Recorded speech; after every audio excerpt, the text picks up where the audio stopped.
ഇതേ വിശേഷണം തന്നെയായിരുന്നു ജിന്ന് വിഭാഗത്തിനും ജിന്ന് വർഗത്തിനും ആളുകൾ വകവെച്ചു കൊടുത്തിരുന്നത്.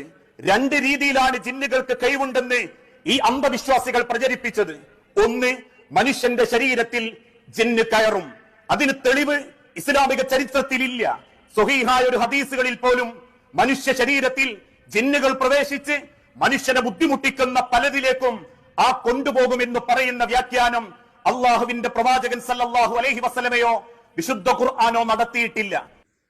13-12-24 വെള്ളിയാഴ്ച ജുമുഅ ഖുതുബയിൽ ജിന്നുകളോടുള്ള ചില വിഷയങ്ങളുമായി സംസാരിച്ച കൂട്ടത്തിൽ ആ ജിന്നുകൾ മനുഷ്യ ശരീരത്തിൽ പ്രവേശിക്കില്ല എന്ന് എന്റെ വാക്കുകളിൽ നിന്ന് ഒരബദ്ധം സംഭവിക്കുകയുണ്ടായി.